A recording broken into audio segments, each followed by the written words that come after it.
The story begins in a college shopping center where we meet our protagonist, Shen Yuan. This guy was literally the definition of a campus prince, making every male student jealous of his lifestyle. Barely into college, he immediately caught the eye of a senior student named Zhou Wanting, a glamorous flight attendant major with a curvaceous figure. And honestly, it was thanks to his wealth and looks. Over the next 3 years, their relationship became something of a spectacle. Shen Yuan pampered Zhou Wanting with luxury gifts, and his family gave him more than enough disposable income to afford it all. But then things took a dramatic downturn. Due to external factors, Shen Yuan's family business collapsed. From being millionaires, they ended up over 100 million yuan in debt. The friends he once surrounded himself with, all gone once the money dried up. His entire lifestyle changed. Forget about freedom and carefree days. He doesn't even know if he can live a decent life anymore. As for Zhou Wanting, she started distancing herself from Shen Yuan until she eventually broke up with him in person. The breakup happens just outside the school gates. Zhou Wanting is calm, detached, and seemingly unfazed, while Shen Yuan is visibly surprised. Despite 3 years of being together, she ends things decisively and prepares to leave in a black Audi waiting nearby. Shen Yuan can't do anything but sigh. As she's about to get in the car, Shen Yuan stops her and shamelessly tries to ask for the return of the luxury bags he bought her during their time together, citing his now precarious financial state. Zhou Wanting was furious hearing this. She'd slept with him for 3 years, and all he ever gave her were crappy bags. But Shen Yuan, undeterred, doesn't really even want the cash back. Instead, he suggests that they should revive the relationship. Angry, she tells him to go to hell. Meanwhile, the Audi's window rolls down. The man driving it? A greasy, middle-aged man, clearly her new target. Attempting to show off his grace, he offers Shen Yuan a ride, clearly enjoying his new role in Zhou Wanting's life. This annoys Shen Yuan, but if he makes a move to finish this buffoon off, they'll think he's an idiot. He instead declines and tells the man his place is nearby. He sarcastically tells him that Zhou Wanting is a good girl and that he should take good care of her. Men must give women the best, he says. But just before they drive away, he mockingly lists some of Zhou Wanting's naughty habits. This doesn't sit well with the buffoon, and he angrily drives away. After she leaves, Shen Yuan remains relatively composed. In his own words, both he and Zhou Wanting got what they wanted from their relationship. But just as he's about to walk away, something strange happens. A mysterious system interface suddenly appears before his eyes, the perfect life system. It displays his personal stats, name, height, weight, and most importantly, his current wealth, just 87 yuan. Confused, he thinks maybe he's hallucinating. But with the system loaded, a mission is issued. Spend money on a woman who already has a favorability rating over 60 and gain her favor. If he succeeds, the amount will be returned to him threefold. Almost immediately, a woman approaches him, Counselor Li Xiao.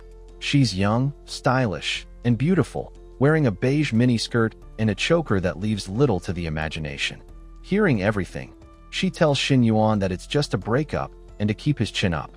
But before Shen Yuan can take a few more glances at her figure, the system reveals that Li Xiao has a favorability score of 65. He finally realizes that it wasn't just hallucinations. The system is real. Li Xiao, being a good person, checks in on him. Shen Yuan tries to brush it off, claiming he was mentally prepared. She brings up the scholarship again, something she's mentioned before. It's meant for students from poor or debt-ridden families, and with Shen Yuan's family owing over 1 million yuan, he technically qualifies. But Shen Yuan refuses. He says that a few thousand yuan won't help his situation, and there are classmates worse off than him who need it more. Li Xiao doesn't push the issue. She tells him to reach out if he ever needs anything, even for personal matters like relationship troubles. This kind of gentle concern clearly makes an impression on Shen Yuan. Seeing this opportunity, he decides to test the system. Shen Yuan grabs Li Xiao's hand and offers to buy her a drink. She tries to turn him down, but he insists.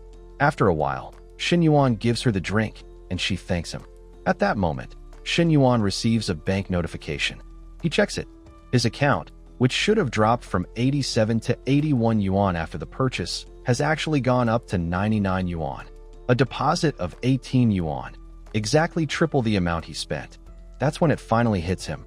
The system is indeed real.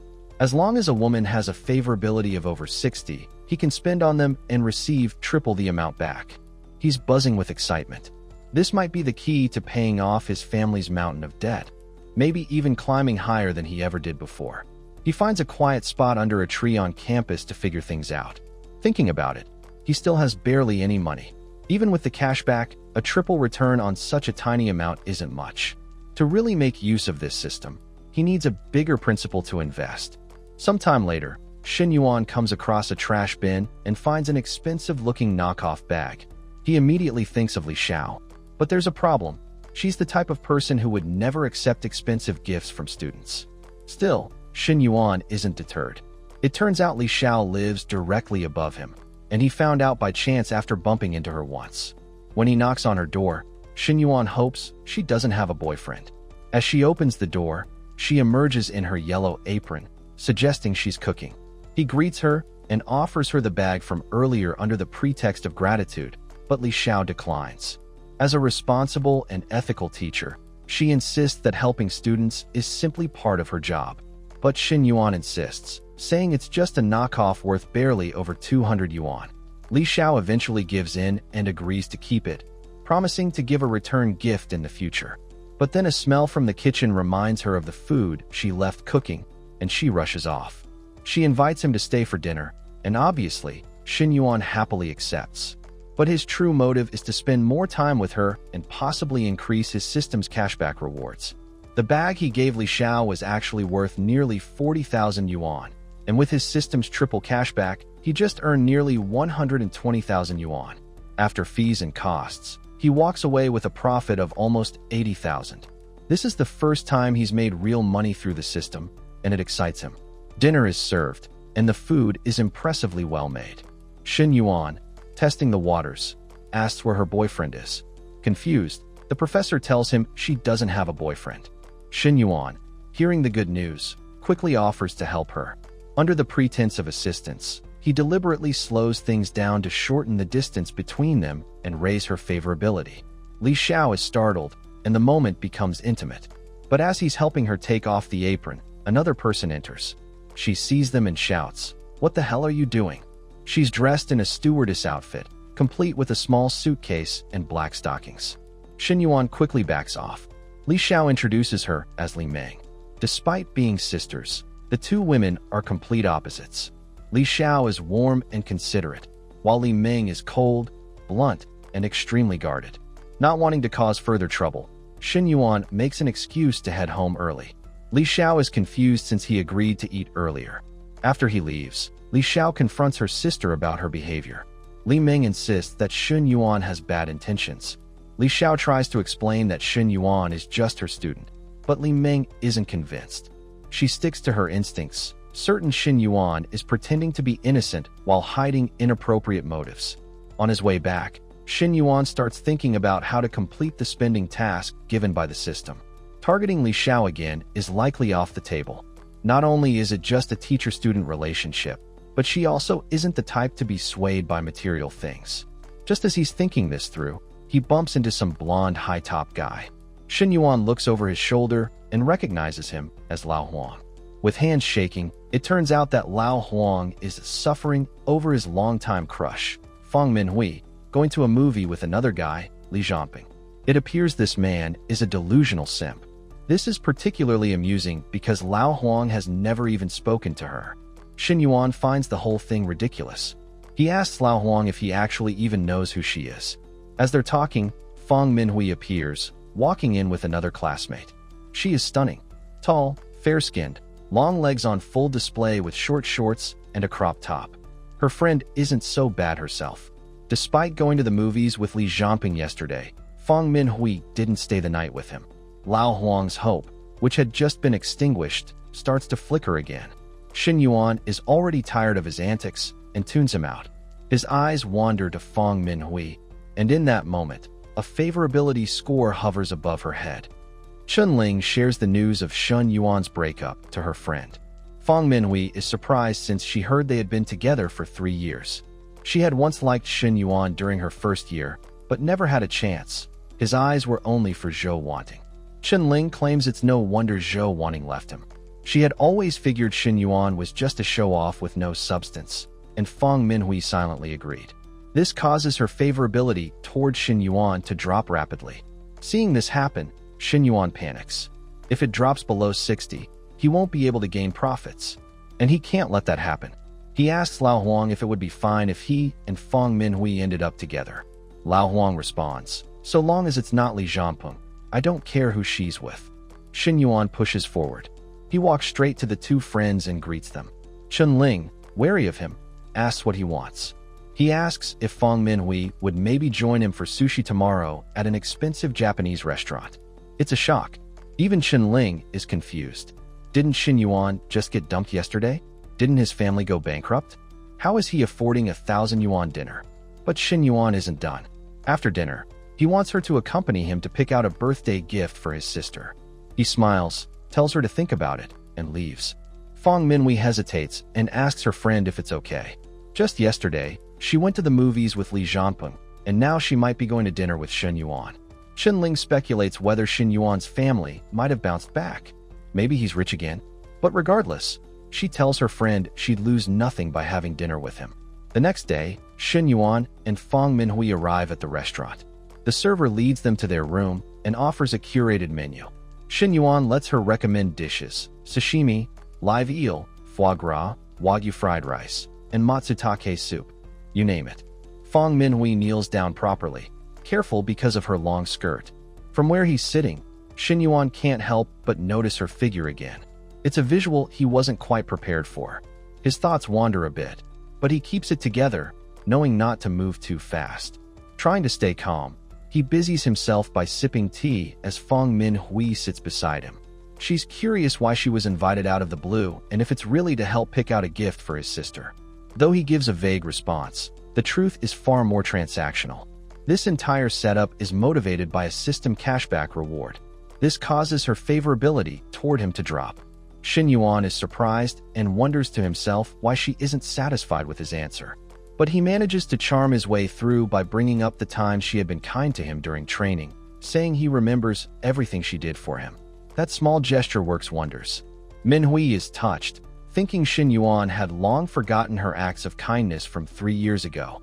The atmosphere warms up immediately, especially under the soft glow of the private room's lights. Shen Yuan catches a glimpse of her curves, but forces himself to focus and stay composed. After the meal, Shen Yuan goes to the front desk to pay. He pays the expensive bill without hesitation. Minhui is taken aback. Her impression of him soars even higher. In contrast, she becomes annoyed thinking about Li Zhanpeng, who doesn't spend nearly as much despite not being poor. Just then, a notification pops up on Shen Yuan's phone. His bank account has just received over 8,000 yuan. A second deposit follows right after, confirming he's earned over 10,000 yuan from this outing. According to the system, the mission has been a success. Minhui's favorability has increased by 4 points, triggering a bonus on top of the original reward. Shen Yuan glances at Minhui and sees her favorability level rise to 76. With results this profitable, he now considers her a valuable woman worth investing more time and money into. As they leave the restaurant together, Minhui mentions they still have to visit a shopping mall to pick out a gift for his sister. Upon arriving, Shen Yuan sees two familiar faces, Zhou Wanting and her sugar daddy. The sugar daddy glances over and spots Shen Yuan. Zhou Wanting follows his gaze and looks annoyed seeing him. Just the day before, she had dumped him, and now he's out in public with another girl. Shen Yuan tells Minhui to check out other stores instead, but suddenly a voice calls out his name. It's the buffoon. He taunts him, trying to humiliate Shen Yuan for daring to enter an expensive place when he's supposedly penniless. Zhou Wanting's tone, on the other hand, is confrontational. She can't hide her bitterness, clearly affected by how fast he seems to have moved on. Shen Yuan brushes them off with an excuse that he's there shopping for his sister. The buffoon mocks him openly, suggesting he should head to the toy store instead. Despite their breakup, Zhou Wanting, in a domineering tone, tells Minhui to stay away from Shen Yuan and not get fooled by him. Minhui is rightfully confused, wondering why Zhou Wanting is still so hung up after their relationship has ended. Shen Yuan defends himself. The buffoon chimes in with condescension, claiming Zhou Wanting is just concerned for his well-being and reminding him that he's poor and shouldn't be pretending otherwise. Shen Yuan is disgusted by the two and mutters to himself how they really are made for each other. Meanwhile, the perfect life system activates, giving him a mission that will reward him for spending money on women with high affection toward him, specifically if it causes others to resent him more. This is the perfect setup. By spending money on Feng Minhui in front of the two, their negative feelings toward him will spike, multiplying his reward. Shen Yuan, confident, grabs Feng Minhui's hand and heads inside the store to take a look. Zhou Wanting has already picked out a designer bag and asks the buffoon to pay. She hurriedly takes it to the saleswoman, showering her with praise. He winces at the expensive price but pays to maintain his image. Meanwhile, Shen Yuan and Feng Minhui calmly browse bags for his younger sister. He tells her not to worry about saving money and to pick out whichever is best.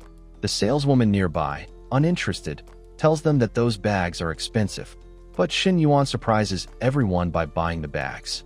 The saleswoman, initially uninterested due to rumors of Shen Yuan's financial troubles, perks up once she realizes he isn't just browsing. Zhou Wanting shouts at him, asking where he got his money from. She's unable to comprehend how someone supposedly bankrupt could afford such luxury, but Shen Yuan brushes her off with cold indifference. To further provoke them, Shen Yuan sarcastically suggests that the buffoon should also buy a bag for Zhou Wanting, given that his car alone is worth more than 500,000 yuan. The buffoon's fake composure breaks, and he awkwardly tries to get out of the conversation by taking a phone call, pretending to be busy with a 1,000,000 yuan project. Shen Yuan can't help but laugh at the absurdity of the act. As their negative emotions spike, he realizes he's gained exactly what he needed. The more they hate him, the more valuable it becomes to him. He offers Feng Minhui one of the bags. She's flattered but hesitates. 2 luxury bags in one go is a lot, and she doesn't want to come off as a gold digger. Shen Yuan insists, framing the gift as an apology for letting her witness the embarrassing scene earlier. Just as things seem to settle, the system activates. He's informed that the limited time mission has been completed. His strategy of generating negative value through public humiliation has paid off. Just then, he receives a notification. Over 700,000 yuan has been deposited into his bank account.